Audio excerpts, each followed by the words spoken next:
Hello दोस्तों, आप सभी का हमारे YouTube चैनल में स्वागत है। इस वीडियो में हम प्राथमिक शिक्षक पात्रता परीक्षा के लिए निर्देशांक ज्यामिति के क्वेश्चन सॉल्व करने वाले हैं, जो क्वेश्चन पीईबी द्वारा माध्यमिक शिक्षक परीक्षा के लिए पहले पूछे जा चुके हैं। किसी समतल पर स्थित रेखा एक्स एक्स डैश को एक्स अक्ष माना जाए तथा ऊर्ध्वाधर रेखा वाई वाई डैश को वाई अक्ष माना जाए, तब ये दोनों रेखाएं जिस बिंदु पर एक दूसरे को प्रतिच्छेदित करती हैं उसे मूल बिंदु कहा जाता है। मूल बिंदु को O से प्रदर्शित करते हैं। मूल बिंदु के निर्देशांक 0 0 होते हैं।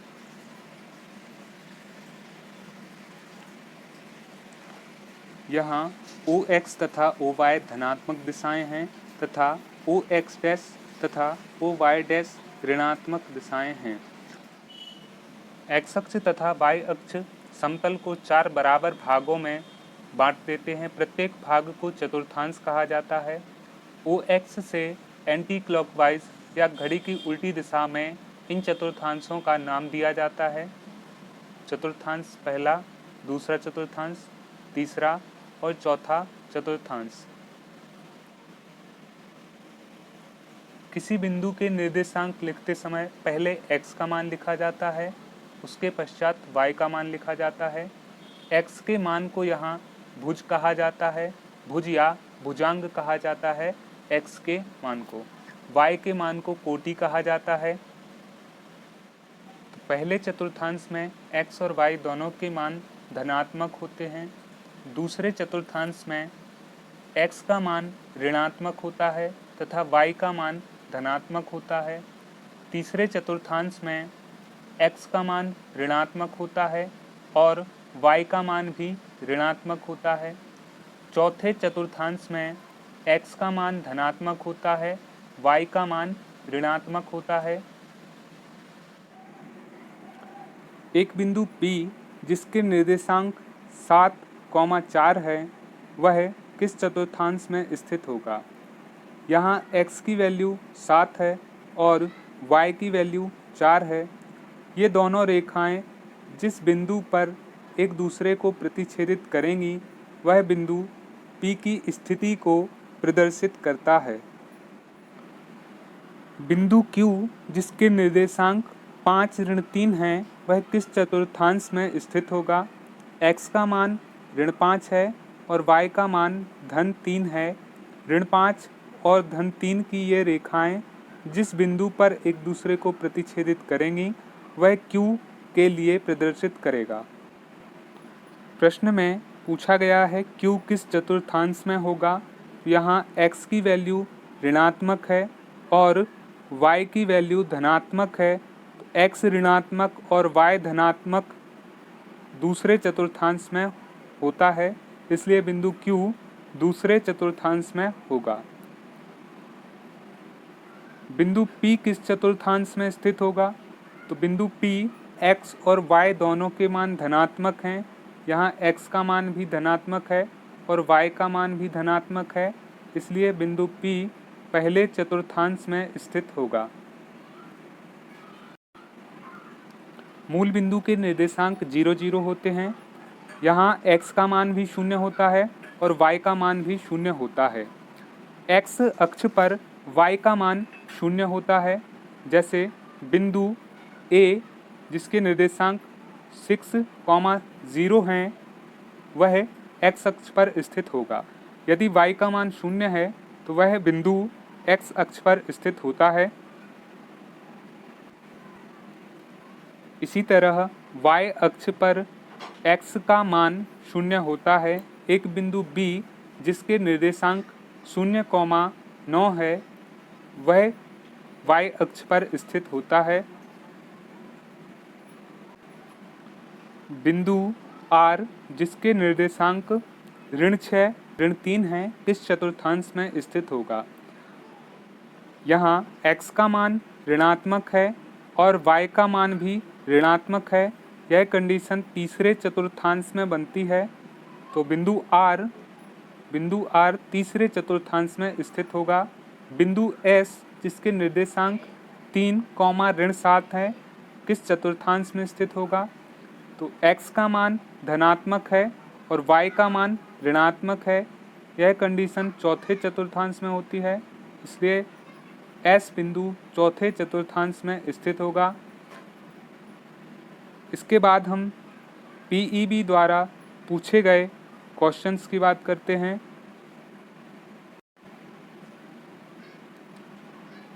पहला क्वेश्चन है, एक बिंदु का निर्देशांक 2, ऋण 3 है, तो यह किस चतुर्थांश से संबंधित है? एक बिंदु जिसके निर्देशांक 2, ऋण 3 है, यहाँ x धनात्मक है और y ऋणात्मक है, तो x धनात्मक 2 और y ऋणात्मक 3 यह चौथे चतुर्थांश में स्थित होगा। निम्न बिंदु किस चतुर्थांश में है, यह आपको बताना है। कमेंट में आप आंसर दे सकते हैं।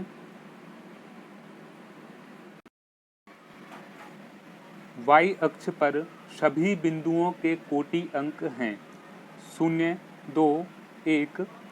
कोटि अंक y के मान को कोटि अंक कहते हैं। y अक्ष पर सभी बिंदुओं के कोटि अंक, अगर हम माने 0, 5 कोई बिंदु है जिसकी कोटि बताना है, इसकी कोटि का मान क्या होगा? 5 होगा। तो y अक्ष पर सभी बिंदुओं के कोटि के अंक कोई भी संख्या हो सकती है, 0 भी हो सकता है, 2, 1 भी हो सकता है, इसलिए इसका सही आंसर होगा एनी नंबर, कोई भी संख्या। भुज या भुजांक के नाम से भी जाना जाता है। भुज या भुजांक के नाम से हम x अक्ष को जानते हैं और y अक्ष को हम कोटि या कोटि अक्ष के नाम से जानते हैं।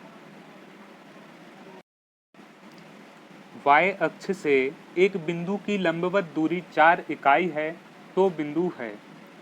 y अक्ष से किसी बिंदु की लंबवत दूरी 4 इकाई है।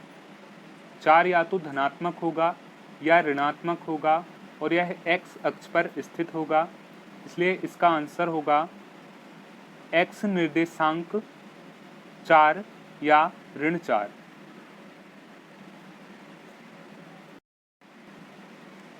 क्वेश्चन है, समीकरण x धन 9 बराबर 12 के हल का चयन करें। तो x बराबर 12 में से 9 घट जाएंगे और x का मान आ जाएगा 3। ऑप्शन ए सही हो जाएगा। रैखिक समीकरण x धन 5y बराबर 10 का ग्राफ एक रेखा है जो बिंदु पर x अक्ष से मिलता है। x अक्ष से मिलने का मतलब है कि y का मान यहाँ पे 0 हो जाएगा।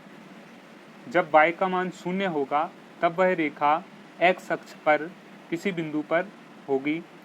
y का मान 0 रखने पर 2x बराबर 10 आ जाएगा और x की वैल्यू आएगी 5, तो इसके निर्देशांक होंगे 5, 0, जो कि ऑप्शन 3 में लिखा हुआ है। अगले क्वेश्चन को सॉल्व करने से पहले कुछ जानकारियां आवश्यक हैं, जैसे x अक्ष का समीकरण y = 0 होता है। x अक्ष का समीकरण y = 0 होता है। x अक्ष पर y का मान 0 या 0 होता है। दूसरा है y अक्ष का समीकरण x = 0 होता है। इसी तरह y अक्ष का समीकरण x = 0 होता है। y अक्ष पर x का मान 0 होता है। y अक्ष के समांतर व इससे a दूरी पर स्थित एक रेखा का समीकरण x बराबर a होता है। इसी प्रकार x अक्ष के समांतर व b दूरी पर स्थित रेखा का समीकरण y = b होता है। यदि क्वेश्चन में पूछा जाता है कि x अक्ष के समांतर व 5 दूरी पर स्थित रेखा का समीकरण क्या होगा, तब आंसर हो जाएगा y = 5। उस रेखा का समीकरण क्या होगा जो बिंदु 2,3 से होकर गुजरती है तथा x अक्ष के समांतर है। तो x अक्ष के समांतर तथा बिंदु 2,3, यहाँ पे कोई बिंदु है जो 2,3 है, इससे होकर गुजरने वाली एक रेखा जो x अक्ष के समांतर है, उसका समीकरण हो जाएगा y equal to 3। y equal to 3। और यही अभी हमने फॉर्मूला में भी पढ़ा था। x अक्ष के समांतर रेखा के लिए हमने फॉर्मूला पढ़ा था y इक्वल दूरी। तो यहाँ पे x अक्ष के समांतर है, इसलिए x का मान ना लेकर हम y का मान लेंगे। दूरी बराबर 3 है, इसलिए यह आंसर होगा y इक्वल टू 3। क्वेश्चन है a 3,5 एवं b -3,5 एक वृत्त के व्यास के अंतिम बिंदु हैं। वृत्त का केंद्र ज्ञात कीजिए। सबसे पहले एक वृत्त बनाना होगा। a तथा b जो हैं वो वृत्त के व्यास के अंतिम बिंदु हैं। तो वृत्त का जो केंद्र है, केंद्र से समान दूरी पर दोनों बिंदु a तथा b होंगे। यह क्वेश्चन मध्य बिंदु के फॉर्मूला से सॉल्व होगा। दो बिंदुओं को मिलाने वाली रेखा के मध्य बिंदुओं के निर्देशांक होते हैं x1 plus x2 upon 2, y1 plus y2 upon 2। x1 3 हो जाएगा, x2 -3, y1 5 और y2 5। मध्य बिंदु के फॉर्मूला में मान रखने पर x1 प्लस x2 अपॉन 2, यहाँ से x का वैल्यू मिलेगा, y1 प्लस y2 अपॉन 2, 5/5/2, यहाँ से y की वैल्यू मिलेगी। तो 0,5 ये मध्य बिंदु होगा जो वृत्त के केंद्र के निर्देशांक होंगे। इस प्रश्न का सही आंसर ऑप्शन डी 0,5 हो जाएगा। क्वेश्चन है वह अनुपात क्या है जिसमें बिंदु a ऋण 4,3 एवं b 2,6 को मिलाने वाली रेखा y अक्ष द्वारा विभाजित होती है। y अक्ष द्वारा रेखा को किस अनुपात में विभाजित किया जाता है, क्वेश्चन में यह पूछा गया है। y अक्ष द्वारा किसी रेखा को किस अनुपात में विभाजित किया जाएगा, उसका फॉर्मूला है -x1 अपॉन x2। x1 का मान ऋण 4 है और x2 का मान 2 है। मान रखने पर वह अनुपात होगा 2:1। इसी प्रकार अगर पूछा जाए x अक्ष के द्वारा किस अनुपात में रेखा को विभाजित किया जाएगा, उसके लिए फॉर्मूला होगा -y1 अपॉन y2। निर्देशांक ज्यामिति से पीईबी द्वारा एक प्रश्न और पूछा जाता है।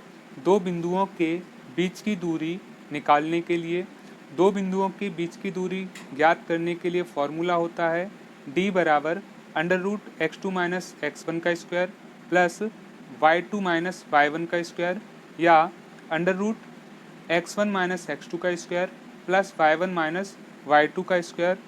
यदि मूल बिंदु से किसी बिंदु की बीच की दूरी ज्ञात करना हो तब फॉर्मूला होता है d बराबर √x1 square plus y1 square. PEB द्वारा माध्यमिक स्कूल परीक्षा में एक क्वेश्चन पूछा गया है। बिंदु 8, ऋण 2 तथा 3, ऋण 6 के बीच की दूरी ज्ञात कीजिए। बीच की दूरी का फॉर्मूला लगा दीजिए x2 माइनस x1 का square plus y2 minus y1 का स्क्वायर। आप किसी भी संख्या को x1, यहाँ 8 को भी x1 मान सकते हो और 3 को भी x1 मान सकते हो। अगर इसे x1 मानेंगे तो दूसरा x2 हो जाएगा। मान रख देंगे फॉर्मूला में, तो x1 x2 माइनस x1 का square plus y2 minus y1 का स्क्वायर 25 धन 16 रूट ओवर 41 आंसर हो जाएगा।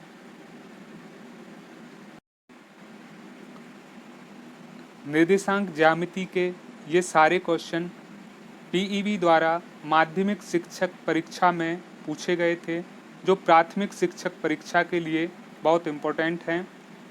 अगर आपको वीडियो पसंद आई हो तो लाइक कर दीजिएगा, चैनल को सब्सक्राइब कीजिए और ज़्यादा से ज़्यादा शेयर कर दीजिएगा। Thank you.